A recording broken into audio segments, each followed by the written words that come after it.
And we have an official upset alert.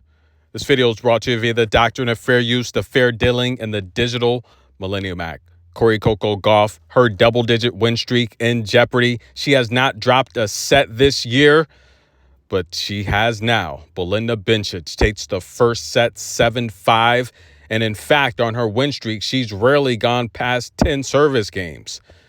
Belinda would take her to the 12th service game, and she would get the job done, breaking Coco on the 11th. Actually, she broke her on the 9th and the 11th service game, and she would hold serve on the 12th service game. I told you I didn't like Coco's numerology, ladies and gentlemen. But, however, ladies and gentlemen, hold on. It's going to be okay. Now, Coco Gauff, she drops the first set. Playing cat and mouse, in my opinion. If you ask me, she's playing right into Belinda's game plan. That's right. Now, Belinda started the first set going to the forehand, making Coco beat her on the high end of the net. She made a lot of mistakes, ladies and gentlemen. 20 unforced errors to 10. That's the difference maker in the first set. About mid-set, Belinda would adjust it. She would then attack the forehand as Coco's anticipating that third, fourth rally shot coming back to the forehand. Then she was going down the line. Then she would mix it up and occasionally go to Coco's backhand. So she's also serving and returning with two different rackets. That's right. She's got her pressure adjusted for her offense and her defense. Very calculated strategy, a clear game plan. But I do want to give Belinda credit for what she's doing. But I have to be honest with you guys. Take a look at the second serve placement here. Now, Belinda's dominating Coco's second serve, right? In terms of Coco, she's winning 74% of her first serves for the first set, that is, right? Belinda's losing 36% of her first serves. Coco she's winning her first serves, but she's faulting a lot. She's giving Belinda a lot of looks at the second serve, and you can see there, plus a meter, plus 2 meters. That's the difference in the return. Listen, guys, I'm going to be straightforward with you. Coco is playing cat and mouse with Belinda. She's playing into her game plan. Coco, if I say Coco plays her best tennis at 100%, she played this first set at 70%. She needs to use her athletic ability. She needs to get aggressive against Belinda. I say it all the time, much like that prediction with Alicia Parks. Make Belinda move. Coco needs to get a little bit more aggressive. She's got to put a little bit more power. I gave you guys the RPMs, the miles per hour, the kilometers per hour. Coco is striking the ball a lot more faster, a lot more aggressive than Belinda this entire tournament. Not in the first set. She's playing Belinda's cat and mouse. She's playing into her hands. She's being rocked to sleep on the forehand side, and she's not attacking with her backhand.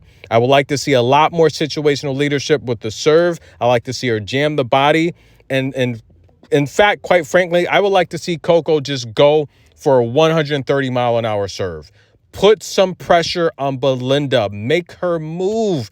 Coco's not playing. She's not playing. She's playing 70%. Her optimal performance at 100%, she beats Belinda 6-2, maybe 6-3. Watching this match, and listen, when Coco's father used to coach her, she would always look up for his advice whenever she was struggling. I haven't really seen that this match with the new coaching, but as Coco would lose this first set, right, Belinda would break the 11th service game. She would hold after Coco put up a fight in the 12th service game. As Coco was leaving the court, and by the way, it's hot. They're considering having a heat break, so stay tuned for that, right? The heat advisory warning has been issued. It's very hot here. But nonetheless, as Coco was leaving to take a break in the locker room, it's very hot, sweaty. I imagine she probably changed her outfit. Mr. Daly tried to get her attention, to give her a few pointers. So listen, this is the type of matchup where your coach is going to earn his paycheck. We can clearly, and here's the thing with Coco. Coco's so smart. She was known to be like a teenage genius. She can figure out what Belinda's doing. She can see it, but the thing is, as Belinda's switching, she switched her game plan up about 3 times in that first set. I can see what she's doing. So as Coco's going through the motions, as she's getting maybe a little rattled, frustrated, because she did get a little upset in the first set, maybe, this is where your coach comes into play to remind you and reinforce what she's doing and what you need to do. Don't worry, guys. Coco's going to win the second set. Do not worry about that. She's fine. I can see the numerology. She's going to win the second set. Coco's going to win the match. But here's the problem. That first set, she wasn't playing. She literally played Belinda's game. And, you guys ever watch a football game or a football match where the offensive coordinator, they're calling like a very conservative game plan where they have these speed-stirred wideouts. They can just go deep. They can run the slant routes and get the yak, right, the yards after catch. And they're just playing this conservative run game, short balls here. That's pretty much what happened in the first set. Coco played a very conservative style of tennis that suited Belinda. That's not Coco's style of tennis. She needs to use her athletic ability, her speed, and her power and her defense. She needs to get more aggressive on the defensive side. She's got to step in and attack the second serve. She's got to step in and even attack that first serve because Belinda's not hitting those. She's losing 36% of her first serves. But nonetheless, guys, let's start the second set. The break's over. Coco's back on the court. But again, there might be a break here for the Heat. It's very hot, but I'm a little frustrated because Coco, I'm watching this first set and I'm like, look, she has to increase the intensity. Belinda's way too comfortable. We know Belinda's movement is not that great. Coco needs to start moving. Second set starting now.